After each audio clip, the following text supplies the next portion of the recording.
Hey everyone, what's up? I wanted to give my thoughts on the Coinbase and BlackRock partnership. I touched upon in the last video that this partnership happened and it seems like there's not a lot of attention maybe, but I wanted to give my I guess conspiracy thoughts on what exactly I think we're going to be looking at in the future. Just like how there's the military-industrial complex, the big banks, big tech, and big pharma. I always felt that crypto, if it was as big of an industry that we believe, there's going to be maybe a big crypto. I think this is the concern for a lot of people that, you know, if a project's not decentralized or if there isn't proper decentralized structure, then we're going to have this consolidation. You know, it's either going to be the big banks or big tech that's going to try and co-opt and maybe make a big crypto. We have no idea. What I do know is that an institution like BlackRock, which has around, I think, 10 trillion under management, you know, that's more of I feel, a future structure change. Especially, I think we will, you know, some signs of funny business will be when it comes to regulations. There's going to be overlapping and loopholing, so that maybe a pure crypto exchange or whatnot will have regulations, but if you're tied to maybe a traditional institution, maybe there might be a little bit more, let's say, leeway. BlackRock, they're going to be utilizing their investment platform. It's called Aladdin, I believe. So I'm not quite sure how that works out with Coinbase investment platform. Do they somehow bridge it, or are they just having a side bridge parallel to Aladdin? We'll see. But basically, what we keep seeing this partnering, and maybe some people will call it consolidation. FTX recently, that was a good example of people want to debate whether he's, Sam Bankman-Fried is a hero or he's just distressed investing. I'm not quite sure about the talks about FTX being financially distressed. I think that's a bit more. I mean, they look like they were doing strategic bankruptcy deals, with let's say BlockFi, Voyager, and other companies. Robinhood actually brought in a lot of millennials and Gen Zers into, let's say, the investing and trading world. But these weren't regular traders and investors. They brought in the average person in to the trading and investing world, and that goes to actually show a little bit more financialization of our developed economy in the US. A blending of the crypto worlds and the regular world, just continuously blending.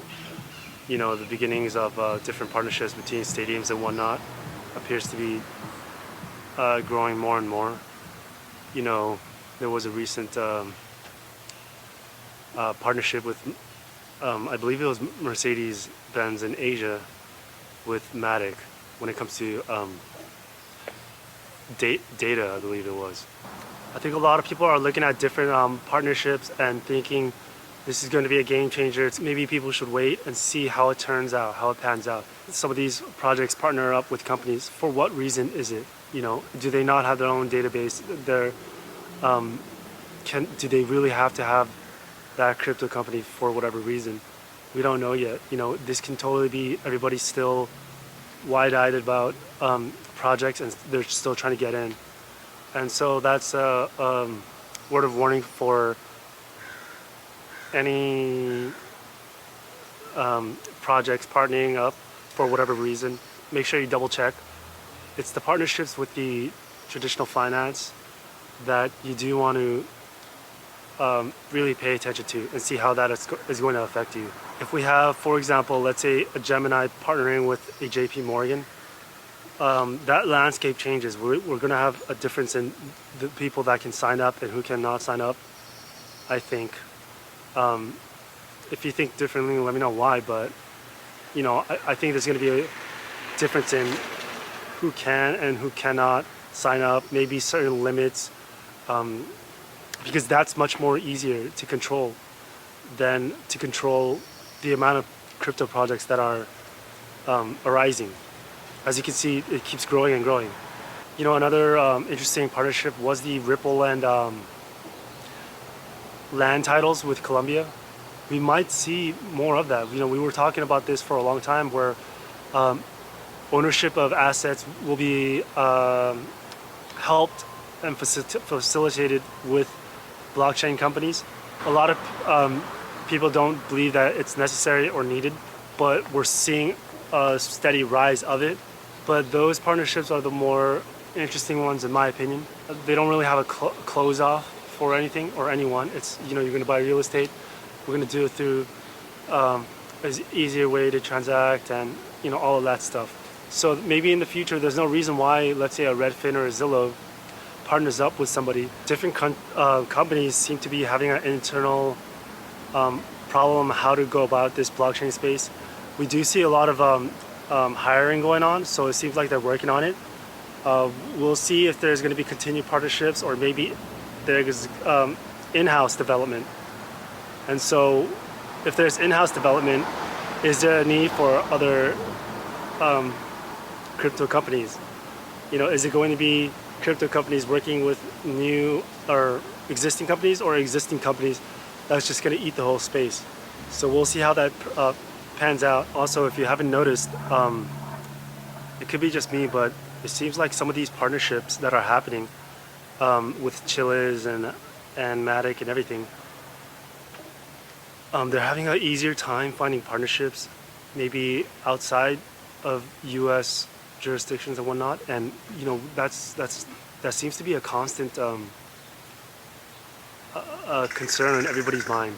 You know, it seems like everybody's worried about U.S. anything, and even exchanges are worried about U.S. citizens using their exchanges.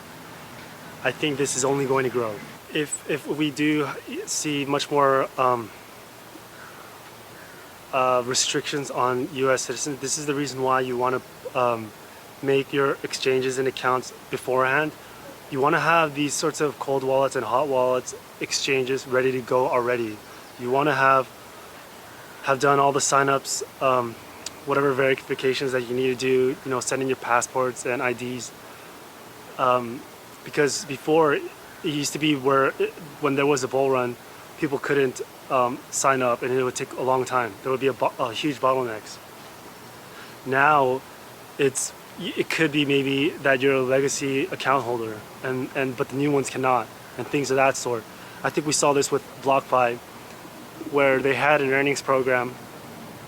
The people that had the accounts before were grandfathered in, but the new ones were not. And so these things might happen a lot more going into the future. There's a lot of concerns about anything being tied to the U.S. and a lot of, from what I understand, future crypto companies and, you know, even the traders and investors, they're all worried about what the landscape might look like. There's a lot of people that are very hopeful about the U.S. Adopting crypto, and being actually one of the best places to be for Bitcoin mining and all of that stuff. You know, maybe I'll make a separate video of that, but I don't totally buy into that. I don't think the biggest of the superpowers could actually afford that much leeway with this space, because it sucks the power out from them. And so I have a different view on that. And so that's it for this video. If you guys liked it, press the like button, and if you guys didn't, let me know as well. Press the dislike button so I can gauge what exactly is going on. And if you guys like this, I guess, vlog style, let me know. I was actually aiming for more of a OBS, recording my screen and going into different things, and I'm still going to be doing that, so keep a lookout. But I'll see you guys next time, and good luck, and keep your eye on Golem, on his every move. Figure out what Golem's eating for lunch, and you know where he's going and everything like that, because maybe it might give you insight onto the future, and then maybe you guys can let us know what this guy's planning.